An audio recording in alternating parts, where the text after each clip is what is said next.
Wow, that was amazing. What I love most about this business is we can do this with our friends and our family. So, God used Cammie and Nathan Dempsey to bring Networks into our lives when we were about 25 years old. Wow. At that point in time, I was getting started as an engineer, and Denise was getting started in her career as a therapist. We had a new home, our marriage was fairly new, and we were dinks. Double income, no kids. So, for anyone on the outside looking in, we didn't have a real good reason at that point in time to join a business like this. But regardless of that, we said yes anyway. And we actually said yes for a lot of reasons. The biggest reason we said yes is because of the relationship we had with Cammie and Nathan. We knew them from our small group at church. We trusted them. They were the kind of fun, confident people that you'd follow anywhere. So, I say all that to say that you never really know someone's situation.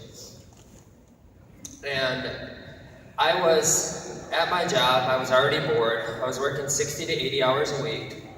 I was working with a lot of angry, cynical, old engineers. Yeah. And at the same time, Denise was going door to door, going to people's houses, in homes, strangers' homes, doing court-appointed counseling in what we call the meth capital of Michigan. So she was crying herself home from work a lot of days. And the reason I say all this is because you never really know someone's situation. You just have to invite them.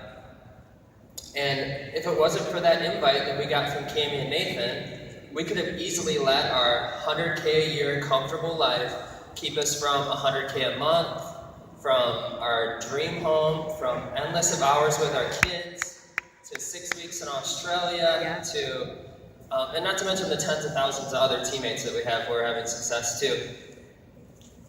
And the point of our story is you have to invite them because we have just a perfect storm that's happening within our company and our industry right now. You know, Bill Gates was 20 when the first home computer kit became available. That's the kind of life-changing timing that we have happening right now. Most of the people in this room are millennials or they're Generation Y, which means we understand social media, we understand technology. We want to change the world, and we can change the world in an instant with our message. I believe that they'll write books about how our generation used the power of social media and the power of network marketing to create thousands, if not millions, of new millionaires all over the world, change social injustice, create new legacies for our families. And if you don't share this with others, then not only will they miss out on all that, you'll miss out too.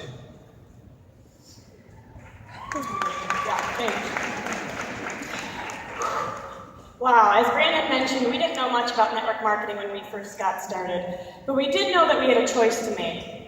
Do we stay where we're comfortable, even though we don't really like it? Or do we do something challenging with the chance to change our family forever? Do we choose comfort, or do we choose courage? As Tony Robbins states, the path of least resistance will never make you proud. That first yes, even just getting started in it works, is sometimes the hardest step. So congratulations, the first step in your It Works success story has already been completed. So I want you to high-five your neighbor and say, I said yes. I said yes.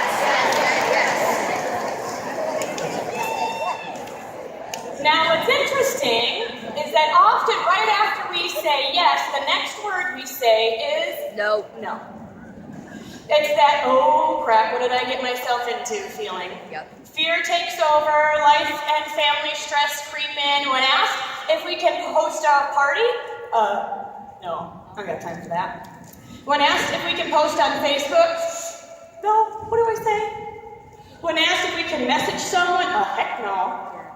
I mean, it's that initial response, gut like, no. I believe there are 2 D-days in the business. The day you get started and the day you decide to get over yourself and get to work.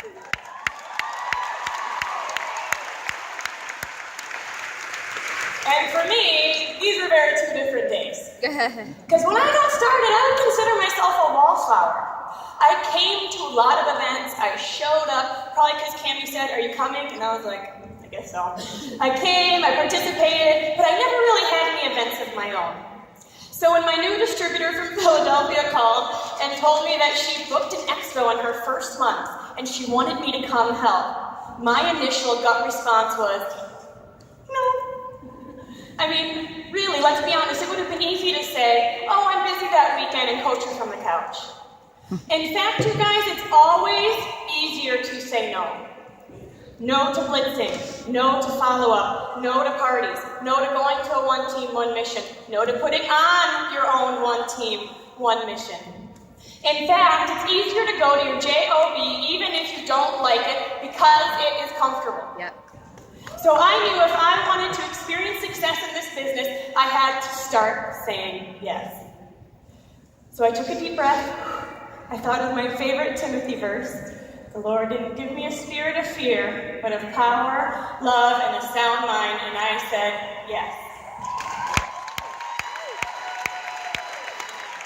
A month later, I found myself on the way to Philadelphia with a layover in Chicago, and I was standing, getting ready for my next plane, praying that the flight would get canceled, praying the expo would get canceled, praying that anything would happen to